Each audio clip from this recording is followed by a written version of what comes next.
Hey guys, so we are going to attach the handles to the bag body of the South Shore tote bag. I've had my handle kind of scrunched up and stuffed inside the tote bag for a little while. And try not to do that or steam it before you get to this part. So what you're going to do here, all you need, you need your needle and yarn to sew it together, but we're not actually going to do that right now. All we're going to do is lay this out so you can kind of see how it goes together. So you need a ruler, some stitch markers, and obviously both pieces. To begin, what you're going to do, and this is not all going to fit in frame, but what you're going to do is you're going to fold over your handle here. I know this is very dark, so it's a little difficult to see. And you want to make sure that it's flat and the right sides of both sides of this loop are facing out, so the wrong sides are together. So once you lay it out, go. Okay, so I've got two ends here, right? Two folds. Now, this is going to be the bottom of your bag. So we're going to mark where these are. It's just folded exactly in half and then marked each side. Okay, now these are going to become the bottom. So we're going to take all this excess and flip it over to the top and kind of get that out of the way up there to move on to measuring.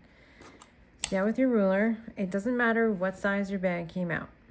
We're just going to do a little bit of math, and hopefully I can do it in my head because I didn't bring up my phone or a calculator over here. All right, so the bottom of my bag is 9 inches across. The top is more or less 12. Okay. Perfect.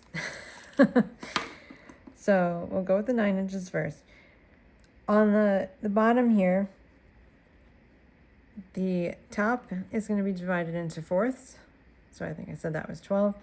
And the bottom here, we're going to divide into thirds. So this happens to be pretty easy because I hit 9 inches.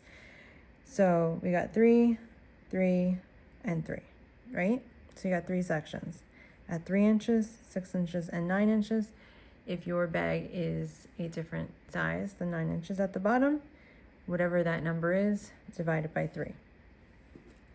So the markers are going to go here and here. So you have a third on the outside, a third on the inside, and a third on this outside edge.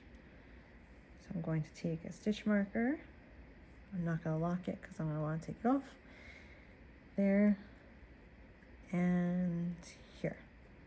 Now at the top edge, where I have 12, now this is going to get divided into 4. So again, 1, 2, 3, 4. So every 3 inches.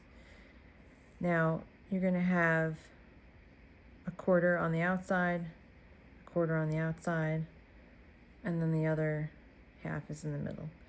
So here you're going to need 4 markers because you're going to want to mark both sides.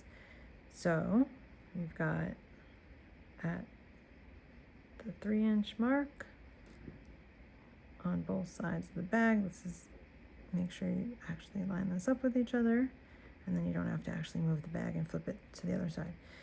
Okay, and then over here,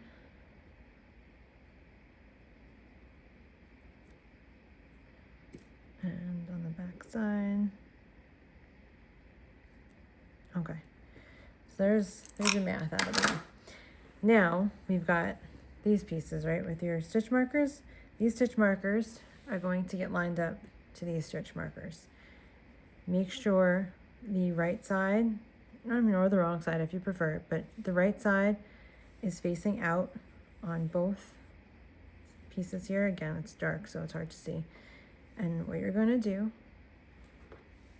is kind of open them up. And you're going to slip this until it meets and goes over that. And then it's going to come up. So this is your line. Your stitch markers where the fold is on the strap is going to meet your bottom stitch marker. and you're going to sew it to the bag up till it meets, I should have used a different color besides white, till it meets this stitch marker here. And then the same thing on the back. You will want to flip it over for that. So I am just going to put another marker here to hold this in place, because like I said, I'm not actually going to sew this on the video. All I'm going to do is a regular old whip stitch it in place, nothing fancy, using this dark. But you could use the white if you want. And then you're going to do the same thing over here.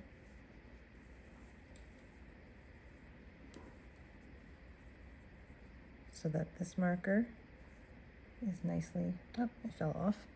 Well, is nicely tucked under there and lines up. Okay. Like I said, this would have been better if I ironed out and steamed my straps, but I didn't realize how crumply they were. That's it. So you're going to sew along these lines on this side and the back side. I am going to go all the way down and around, all the way down and around, and then here, down and around. And then you have a tote, which we'll see in the pictures. That's it. All right, let me know if you guys have any questions. Email's at the bottom of the pattern, and I'll talk to you next time. Bye.